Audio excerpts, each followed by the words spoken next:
Radio 10 Rosario presenta Política Plus Radio, una producción original de Grupo Cristal. 3 minutos con un protagonista exclusivo. Hoy, Pablo Varese. La ciudad de Rosario organizó con singular éxito la Bienal de Arquitectura y Urbanismo y está en línea en Radio 10 Rosario, en Política Plus Radio, ni más ni menos que el secretario de Planeamiento de la Municipalidad, Pablo Varese. Pablo, ¿cómo estás? Bienvenido. Marcos Vizcarra te saluda. ¿Qué tal? Buenas tardes, Marcos. ¿Cómo te va? Muy bien, Pablo. Bueno, gracias por estos minutos con Radio 10. ¿Se puede hacer una suerte de balance de lo que ha sido esta experiencia de Rosario como sede de una de las bienales de arquitectura y urbanismo más importantes que hay en el mundo? Sí, obviamente el balance es altamente positivo porque, bueno, primero hay que aclarar que es un evento que fue organizado por 5 instituciones, entre ellas municipio, provincia, Facultad de Arquitectura, Colegios de Arquitectos de Santa Fe, Rosario, es decir, es de una, podríamos decir, una convocatoria que tiene que ver con el sector público y privado, y la verdad tuvo una asistencia récord porque pensemos que hubo más de 3.000 asistentes, diría 3.500, cerca de los 3.500. Sí. Que superan ampliamente la Bienal que se hizo hace 2 años en la ciudad española de Cádiz, donde apenas hubo apenas 600 asistentes, así que cuantitativamente es importante, cualitativamente también, porque ha habido una cantidad de conferencias de personajes de la arquitectura y del urbanismo de toda América Latina y España y Portugal. El municipio llevó adelante también actividades complementarias que nos han permitido poner este evento en la Franja Joven, en los 4 galpones de la Franja Joven, que es la primera actividad que integra la totalidad de estos edificios, una experiencia también de volcar esta actividad al espacio público, así que desde ya altamente positiva en todo sentido. Y pensando en la planificación de Rosario de cara al futuro, digamos, ¿qué le puede dejar un evento de estas características? Recuerdo que el Congreso de la Lengua Española, por ejemplo, marcó un antes y un después en el posicionamiento de Rosario como sede de eventos y convenciones a nivel mundial. En este caso en particular, ¿qué le puede agregar a Rosario? Bueno, en alguna medida esto reafirma eso, me parece que reafirma esa vocación de la ciudad en cuanto a la organización de eventos. De hecho, ahora en lo que nos resta del año estamos en presencia de 2 o 3 eventos más de estas características y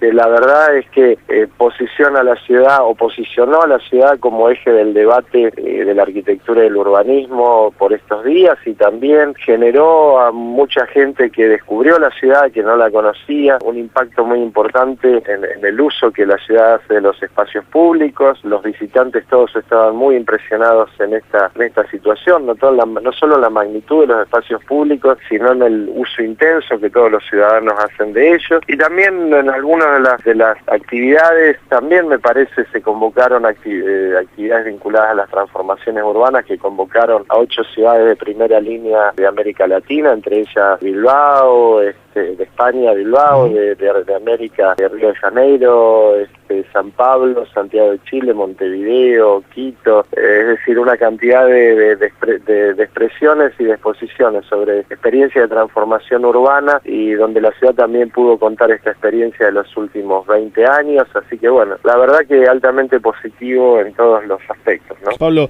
quiero consultarte por lo siguiente. Rosario ha experimentado en la última década un boom inmobiliario notable, creo que sí. En el pasado más cercano nunca se había dado esta situación. Cuando uno habla de la problemática de la vivienda, me ocupé de ver algunos aspectos, por ejemplo, de Buenos Aires, de Capital Federal, y ve que en Rosario hay 40.000 departamentos ociosos, pese a que en la última década se habilitaron más de 5 millones de metros cuadrados para construcción, y hay muchas familias que no pueden acceder a la vivienda. Uno ve Buenos Aires, Capital Federal, que tiene el mismo problema potenciado, ¿no? Hay 200.000 departamentos deshabitados, vacíos, con los problemas que hay para conseguir justamente vivienda para otros sectores. ¿Cómo puede intervenir el Estado para que realmente el sueño de tener una casa propia, tanto para los sectores más vulnerables como para los sectores medios, deje de ser un sueño o una utopía y finalmente comienza a concretarse? Bueno, desde ya yo no tengo precisiones sobre los datos que vos das, aunque me parece que pueden estar cerca de la realidad, obviamente. Lo que me parece es que obviamente hay una vocación que ha generado la construcción en estos años, que en alguna medida ha sido el resguardo de ahorro de muchos sectores, o la forma de ahorrar, o la forma... Y que no, esto obviamente no condice con las demandas efectivas colectiva, es decir, con las demandas que básicamente las más insatisfechas creo que son las de los sectores medios, porque aún los sectores más vulnerables en general y en estos últimos años en diversos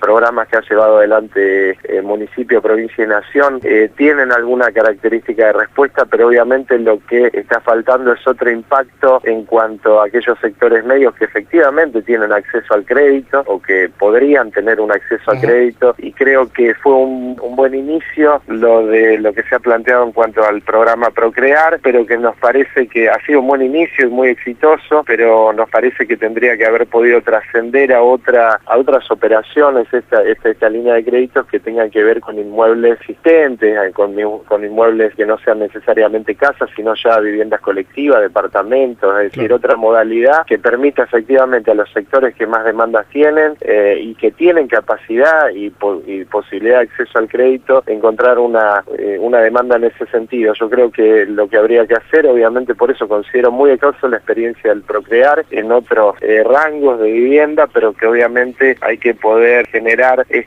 orientar estas inversiones y estas líneas de crédito también hacia estos sectores. Claro, ¿no? Para lo ya construido, digamos, porque evidentemente lo que se construyó al ver tantos departamentos ociosos, y estos son datos del último censo, se hizo para resguardo de valor y no con la urgencia de salir a venderlo para que más sectores accedan a la vivienda, ¿no? Eso es lo que yo creo que fue un resguardo del ahorro de muchos sectores, y también hay que poner en valor lo que la construcción significa en el empleo de nuestra ciudad. El sector de la construcción genera prácticamente el 11% de los empleos de la ciudad, con lo cual también es doblemente valioso, pero nos parece, de hecho hubo una de las líneas del Procrear que estaba destinada a la compra de unidades a estrenar o ya construidas, y yo creo que esa sería una de las soluciones también, digamos, ¿no?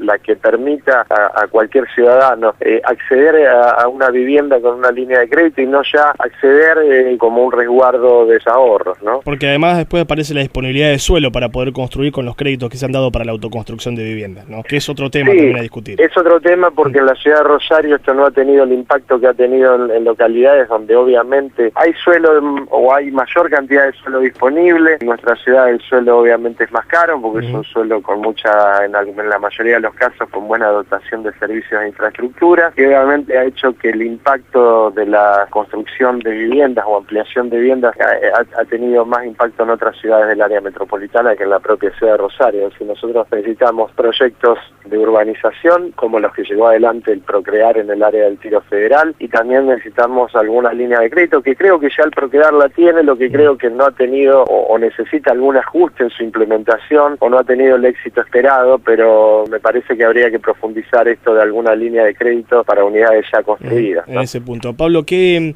algunos números ya más o menos de cómo se ha movido el año 2014 en cuanto a pedidos de construcción, ya que evidentemente este ha sido, al menos de la última década, el año que más inconvenientes ha presentado en cuanto a lo macroeconómico, ¿no? ¿Tienen algún registro de cómo se ha movido la ciudad en cuanto a este aspecto? Desde ya que es el año donde nosotros también pensamos que podía haber algún impacto negativo, pero la verdad que hay que marcar que en los últimos 10 años ha habido una estabilidad que ronda un promedio de 700 a 720.000 metros cuadrados por año en promedio, y que este año por lo menos los metros cuadrados con los que se cuenta de permiso de edificación en lo que va del año no modifica sustancialmente estos números. Hay variaciones que año a año rondan el 10% en menos o el 10% en más, pero lo que hacen es generar siempre un nivel de estabilidad bastante alto, así que sinceramente no podemos decir que este efecto que vos explicabas de algunas políticas macroeconómicas tengan efectivamente en los pedidos de edificación o en el inicio. Yo creo que los permisos de edificación están y se mantienen los metros cuadrados de construcción en la ciudad como en años anteriores. Sí me parece que hay un ritmo más lento en las construcciones o un ritmo más lento en el inicio también de las construcciones, así que por ahí puede haber un desfasaje entre los metros cuadrados que efectivamente